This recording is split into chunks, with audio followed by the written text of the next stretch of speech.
Welcome Soaring Hammer members, 405th members, and the Hunter's Lair members. This is a multi-video here for 405th and for the Hunter's Lair. I want to show off a few things that I'm working on and my wife had done as well. The first thing I want to show is for 405th, and y'all remember Brandon McLean had sent me his first cast of his Halo Reach helmet, and well, I finished it up, minus the padding. And so this is what she looks like. Now I will take the visor out once I figure out the dual visor technique for this helmet. Once I got my template, I'll do a dual visor for it instead of single like it is right now. As far as the paint job goes, the pretty much with the custom paint job, there are various helmets like this one from Reach. They have different things mounted to them, different devices mounted to them. The color schemes are different. So I decided to go with my color black and the weathering along with the battle damage. And I combined, like the caution right here, the yellow triangles there, the red squiggles on the side from one of the helmets here. So it's a combination of things. You can all see without the padding even in it. The helmet is fully wearable. I'll pad it, make sure it fits my head a little bit better. He did sign it, and he numbered it as #1 cast. And detail on it's freaking amazing. It's very clean. Takes a full visor inside. And Brandon, here you go. It's going on my wall, just like I told you, my wall of honor.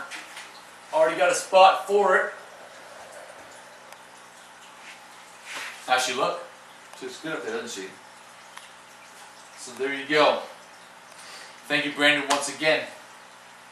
I hope I did it some justice. Now on to the Hunter's Lair.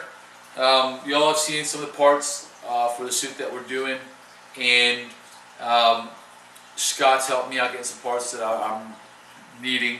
My wife had decided to sculpt her own bio, and unfortunately it's not going to fit my head, my mask, but it will fit hers, so it's probably going to be hers even though I like it. I'm just going to use it. It is, as far as the paint goes, I was using the brass helmet rather than steel or aluminum or whatever material they use. Obviously it's not from this planet, but I always go with the brass. You can see it's got the aged brass look with the corrosion on it. It is more on the lines of the P1.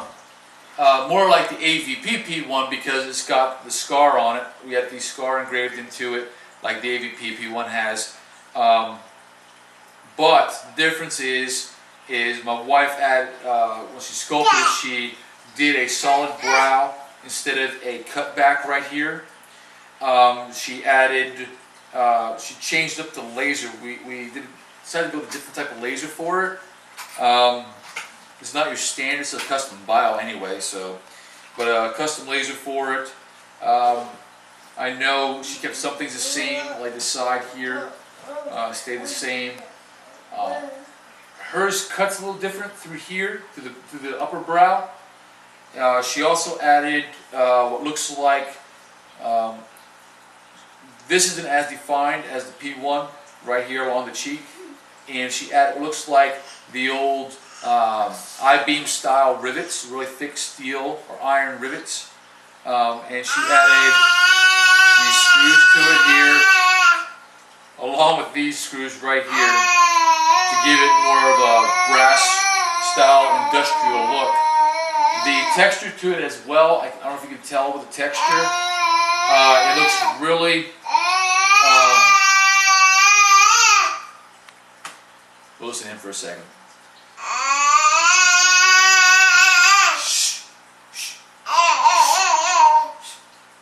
Okay.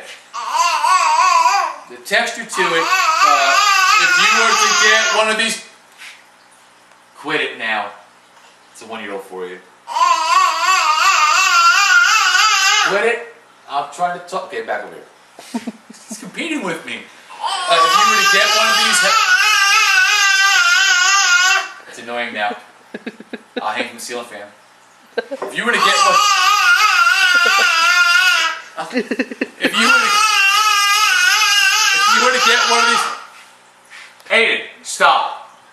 Just talk to him while you're videoing. If you were to get one of these helmets, you can actually go. It's got the texture to it's really. I think it's really neat. I like it. It's like a fingerprint.